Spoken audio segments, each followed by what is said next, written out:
Bonjour à tous, je suis Benjamin Moulet de Dimo Software et aujourd'hui je vais vous présenter une nouvelle vidéo. Donc pour ceux qui ont suivi les autres vidéos, ça va être une nouvelle vidéo cette fois sur l'intégration en fait, entre ClickSense et Salesforce. Donc le principe ça va être de vous montrer en fait l'intégration complète, entre ces 2 systèmes-là. Et donc pour ceux qui ont suivi les 2 précédentes vidéos, on va retrouver un petit peu du Click Application Automation pour pouvoir écrire des données une fois qu'on a fait notre analyse avec ClickSense dans Salesforce. Alors pour commencer, ce que je vais vous montrer déjà, c'est d'où on part, et déjà un premier niveau d'intégration avec Salesforce. D'où on part, c'est d'un tableau de bord Click que vous retrouvez ici et qui va se composer comme suit. Le principe, ça va être de vous montrer ça parce qu'en fait, vous allez voir qu'on va le retrouver après dans Salesforce.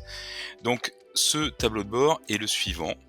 Et donc là, on a déjà un premier niveau d'intégration avec Salesforce, c'est-à-dire que là, pour constituer ce tableau de bord, Salesforce est une source de données. C'est-à-dire qu'on s'est connecté à des web services Salesforce pour venir charger des données, extraire des données de Salesforce. Donc là, comme c'est un exemple, on n'a que des données Salesforce dans ce tableau de bord, mais comme Click est un outil multisource, on aurait très bien pu croiser ces données avec d'autres données, d'autres systèmes. Donc en l'occurrence, vous voyez ce tableau de bord qui est assez riche et qui est pas mal centré sur les opportunités ici, les différents niveaux où je me trouve sur mes opportunités. Donc est-ce que je suis en prospecting, en negotiating, etc. Le top 5 des compétiteurs, le top 5 des opportunités par source, et ici un tableau croisé qui va me donner en fait finalement mes revenus par compte et par statut. Donc voilà d'où on part, ça c'est le premier principe, on est ici sur le tableau de bord avec donc les données issues de Salesforce. Donc premier niveau d'intégration, c'est ça. Je vais vous montrer une deuxième chose sur ce tableau de bord qui nous servira un petit peu plus tard. Donc là c'est le tableau de bord principal, et je vais aussi vous montrer une feuille qui est la liste de mes opportunités. Celle-ci, elle me servira un tout petit peu plus tard lors de l'intégration dans l'autre sens, c'est-à-dire lorsque je viendrai écrire en fait des données dans Salesforce. Donc c'est juste une liste tout à fait basique avec l'ID des opportunités, le nom des opportunités, quel est leur statut, quel est le compte auquel elles sont reliées et le nom de l'utilisateur. Donc dans cette liste-là, en fait, je vais retrouver ici deux opportunités particulières qui sont ici, celle-ci, Pyramid Emergency Generator et Dickinson Mobile Generator, qui sont en prospecting et en qualification. Voilà. Donc retenez simplement ça pour tout à l'heure. Et puis maintenant, je vais changer en fait de fenêtre et je vais venir me connecter à Salesforce. Donc là, je suis dans Salesforce. Première chose ici, je vais vous montrer une première intégration, donc cette fois dans Salesforce, je suis dans Salesforce, et vous voyez ici j'ai un onglet qui s'appelle ClickSense Page, et dans cet onglet ClickSense, qu'est-ce que je retrouve en fait? Qu'est-ce que j'ai intégré en fait dans ClickSense? C'est le tableau de bord que je viens de vous montrer juste avant, et donc il est possible, de manière très facile, en fait, de venir intégrer du contenu issu de ClickSense directement dans Salesforce. Donc là, toujours pareil, comme on est dans un exemple, c'est des données de Salesforce que l'on retrouve dans Salesforce. Le but à terme, en réalité, ça serait plutôt d'avoir des informations complémentaires sur les comptes, les opportunités. Donc ça peut être des données de type, bah tiens, quel est le CA entier généré par ce compte-là, quels sont les niveaux de stock actuels, ou alors où en est mon carnet de commandes avec eux. Enfin, des informations qui ne sont pas contenues dans Salesforce, mais que vous pourriez retrouver sur d'autres systèmes et que vous pouvez très facilement intégrer pour en fait avoir une vision complète sur vos comptes, vos opportunités, etc. Donc simplement, voilà, là j'ai intégré ce tableau de bord et vous allez voir qu'en fait on va retrouver tout le principe de Click en fait, hein. C'est-à-dire que là, je peux faire des sélections et vous voyez que mon tableau de bord en fait se comporte de manière dynamique, exactement comme si on était dans ClickSense. Donc on a vraiment le même mode de fonctionnement et on l'intègre de manière très très simple. Donc là c'est un premier exemple, j'ai intégré tout mon tableau de bord dans une page spécifique. Le deuxième exemple que je voulais vous montrer, c'est cette fois au niveau des comptes. Donc je vais me mettre sur l'onglet Account et puis je vais choisir le compte GenPoint. Et là, en fait, plutôt que d'avoir intégré l'intégralité d'un tableau de bord dans une page spécifique. En fait, là, je rajoute du contenu qui est lié en fait à mon compte, et c'est que des bouts en fait, en gros, des morceaux du tableau de bord que je vais retrouver ici sur la droite et qui vont me donner des informations complémentaires sur mon compte. Donc là, je suis sur mon compte GenPoint, donc j'ai toutes les informations ici sur la gauche qui sont issues de Salesforce, hein, c'est vraiment les données par défaut de Salesforce, et à côté, je vais avoir des informations complémentaires. Donc voilà où j'en suis, en fait, ici j'ai des opportunités qui sont clôturées et gagnées, et là j'en suis à la décision doit être prise, en fait, voilà, donc, et je vois en fait le taux entre les deux, et puis ici je vois des compétiteurs par rapport à mon compte. Donc, premier niveau d'intégration, Salesforce va être une source de données pour moi, et donc je vais pouvoir constituer des tableaux de bord complexes dans Qlik, soit en prenant que des données de Salesforce, soit en venant les croiser avec d'autres systèmes.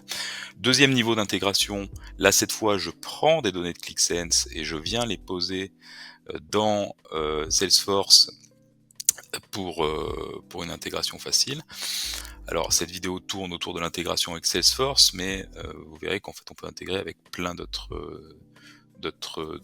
technologies. En fait, ça c'est ce qu'on appelle des mashups, et donc on peut très bien le mettre dans un site internet, un site intranet, etc.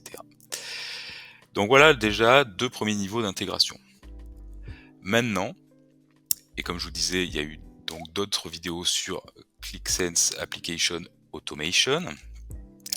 Et bien maintenant, avec Application Automation, je vais pouvoir aller à un niveau encore plus loin d'intégration, c'est-à-dire que je vais pouvoir écrire dans Salesforce. Alors comment ça se passe? Je vais vous montrer ici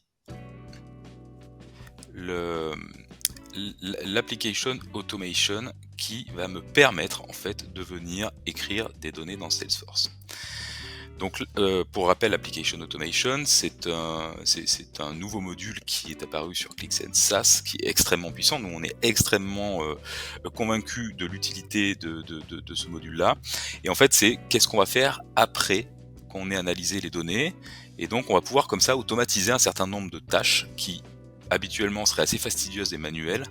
Mais on va pouvoir les rendre automatiques et venir écrire dans plein de systèmes différents. Donc pour rappel, là, cette vidéo est vraiment tournée Salesforce, donc en fait je vais vous montrer ici une automation qui écrit dans Salesforce, mais en fait il y a des tas de connecteurs sur Qlik Application Automation, et donc on peut écrire dans plein de choses, des mails, du Teams, donc évidemment du Salesforce, du Amazon Redshift, donc là je vous donne simplement les plus marquants, hein, du GitHub, du Google BigQuery, du Jira, du Microsoft Dynamics, du Microsoft Excel, du OneDrive, du SharePoint, MySQL, etc., etc. Il y a énormément de connecteurs, et sur chacun de ces connecteurs, il y a aussi énormément d'actions qu'on peut mener.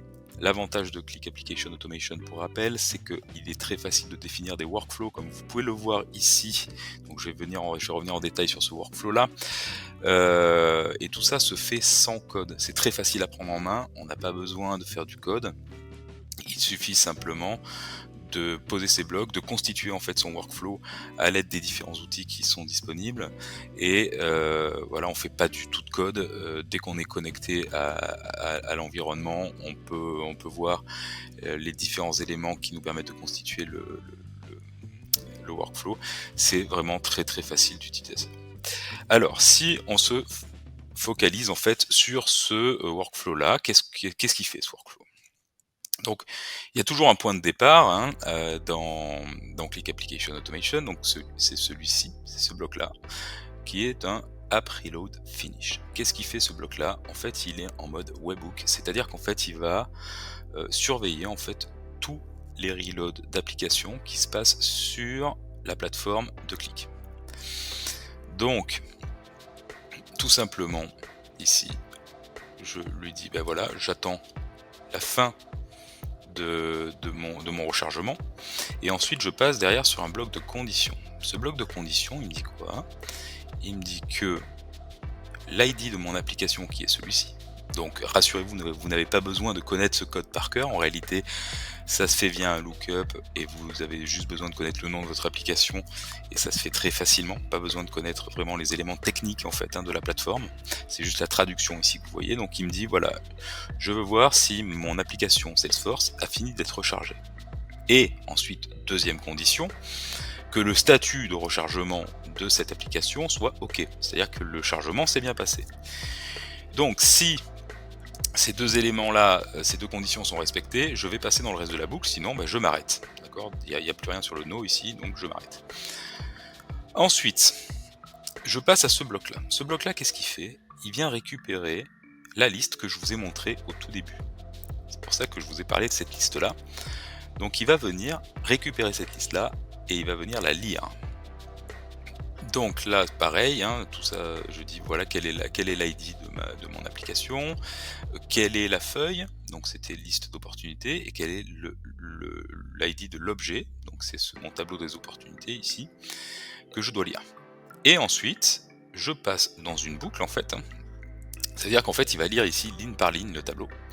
Et donc là j'ai reposé une condition, et dans cette condition-là, je lui ai dit si dans les données de mon tableau, le statut est à prospecting ou le statut est à qualification, donc c'est les deux lignes que je vous ai montrées tout à l'heure, dans ces cas-là, je vais passer ici.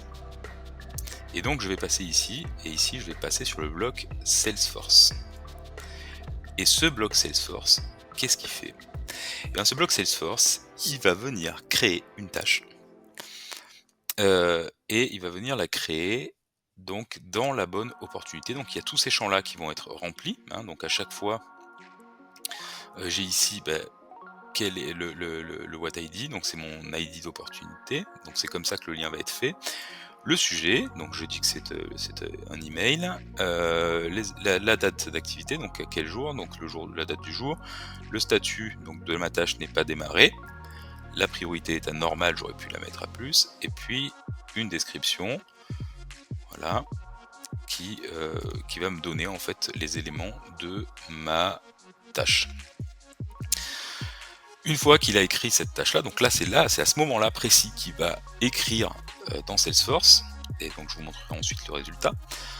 Suite à ça, il va envoyer un mail à la bonne personne, donc là je l'ai envoyé à moi-même et à un collègue, mais en réalité on aurait pu se servir des données de mail si jamais elles étaient dans les données, et donc j'aurais pu envoyer les mails aux bonnes personnes pour qui s'occupent de ces opportunités-là.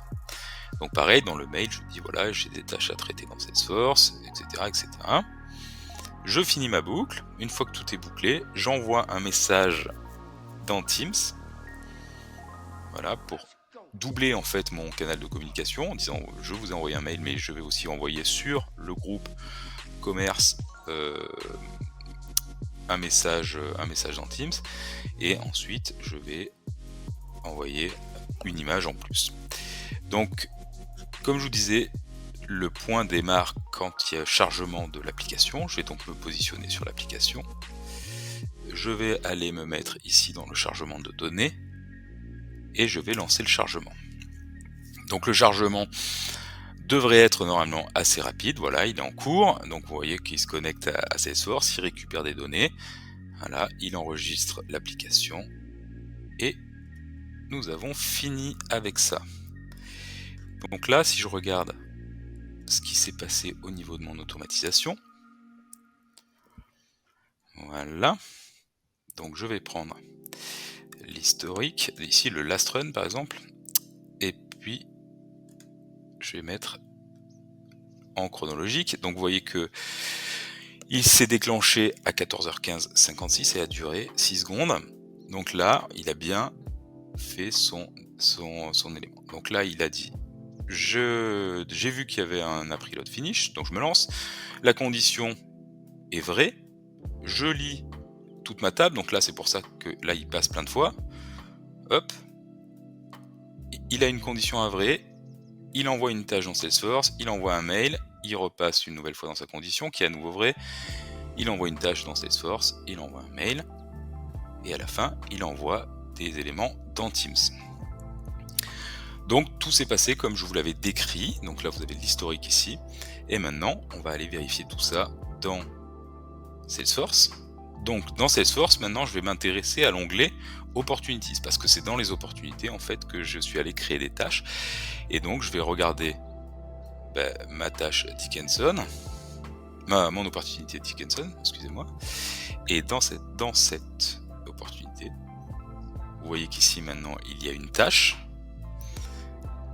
et cette tâche est due au 6 avril parce que j'ai fait un calcul qui dit c'est aujourd'hui plus 7 jours. Elle porte le nom de email, et quand je clique dedans, et bien ici j'ai tous ces éléments là qui ont été remplis en fait automatiquement. Et en fait, donc là j'ai défini la règle sur le fait qu'il fallait que ça soit en prospecting ou en qualification, en disant il faut créer une tâche pour relancer les clients, créer de l'action commerciale. Donc j'aurais pu faire plein d'autres choses, mais toujours est-il que dans l'analyse de données, et même sur d'autres règles de gestion, quoi qu'il arrive, ces tâches, j'aurais peut-être dû les créer à la main, donc me connecter au portail de Salesforce, venir sur la bonne opportunité, créer ma tâche, envoyer un mail ou une notification aux personnes qui étaient concernées pour leur dire bon là il y a des actions à prendre. Ben, en fait là c'est Click Application Automation qui fait tout ça tout seul. Donc là on retrouve ici la tâche en question, ça a été doublé d'un mail, et puis dans du Teams, si je vais dans les équipes et que je vais ici sur Test Application Automation, j'ai reçu à 14h16 un message qui me dit l'application a été rechargée avec succès, de nouvelles tâches ont été créées dans Salesforce à votre destination, merci de traiter les actions associées. Donc ça c'est le message, et puis ensuite je l'ai doublé avec une image, voilà, qui va me dire allez, faut se mettre au boulot maintenant. Donc voilà un petit peu ce qu'il en est autour donc de l'intégration totale de Salesforce. J'espère que ça vous aura intéressé. N'oubliez pas que ici c'est un exemple qui est assez parlant, j'espère, pour toutes les personnes qui utilisent Salesforce. Mais rappelez-vous que Click Application Automation contient énormément de connecteurs, et qu'en fait ces automatisations de tâches qui aident à la prise de décision et à l'automatisation de la décision peuvent se faire sur plein de systèmes différents. Voilà, je vous remercie de m'avoir suivi. J'espère vous revoir très bientôt pour de prochaines vidéos, et je vous souhaite à tous une excellente journée.